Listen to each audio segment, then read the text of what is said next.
Let's talk about the most important things about email. So I bet you that you already know that the most important thing that a subject line in an email can do is to get them to open that email. So that's the purpose of the subject line.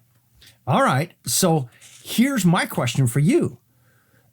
What about the email body copy? What's its purpose? What's the most important thing that an email body can do?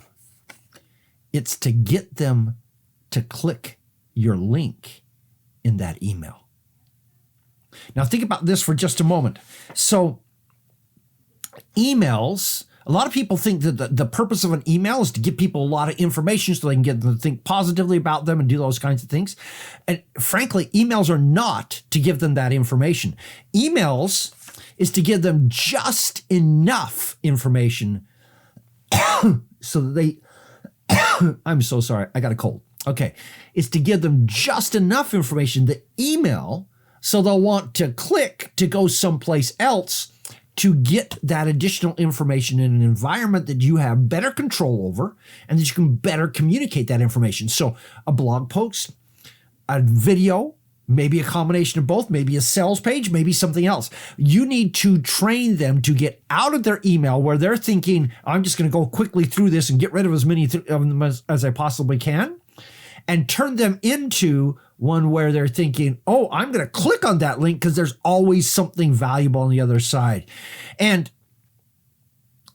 you also want them to feel excited after they read that email enough they want to get what's on the other side. So you don't want to just manipulate them into clicking, because you can do manipulative things to get them to click. You want them to click because they really want what's on the other side. Now that email has real value for you. So the ideal world, they know that anytime they get an email from you, that good things will happen when they click those links. Train people to think that way. Anytime I click one of Don's links, something's good's going to happen on the other side. So, all right, how do you go about doing this? Well, first off, most of your emails are probably going to be short and sweet and have what we call an open loop. So think about Netflix. Think about a great novel, right?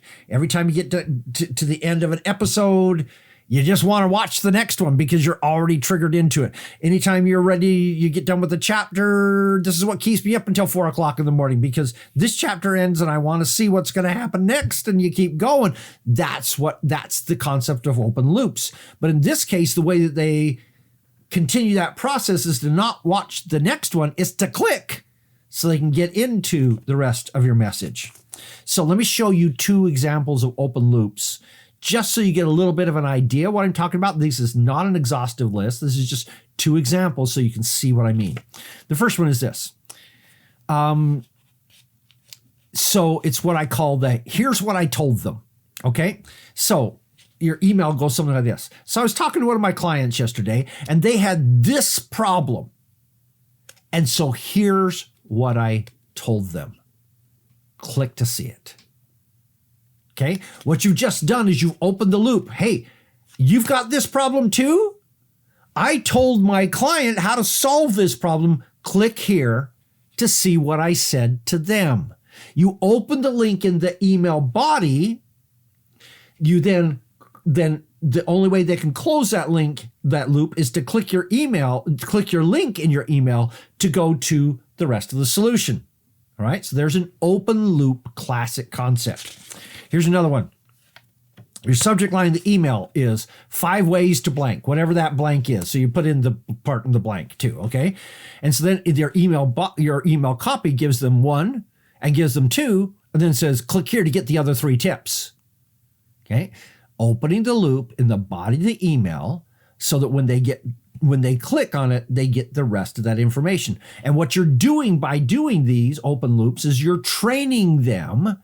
Hey, if you want to get more great stuff, You click my links in my email. And when over and over again you deliver that from the very first email you send them. So, okay, the very first email is, hey, you asked for this report. Here it is. The next one after that is not, here's who I am and here's my story. It's an open loop that takes them from wherever they are into whatever the next piece is. Now, what happens when you do this? Well, in short, you get better businesses as a result. But much more important than that is you get better businesses because, number one, people are trained to read your emails and click on them. Number two, the email companies are trained that whenever you send out emails, it's got people who engage with it because they click on them, which increases your deliverability of those emails. And number three, later on, when you're not just giving great information, but you're also giving sales information, you've trained your people to click. So now they're going to click, even though they're going to end up on a sales page, because they're trained to do so. So I want you to think about this and go back through all of your emails and look, how often am I opening a loop that someone has to click my link to close it? And I bet you'll find opportunities to make your emails even stronger as a result. What's your thoughts? Let me know in the comments. This is Don Crowther saying, just go do this stuff.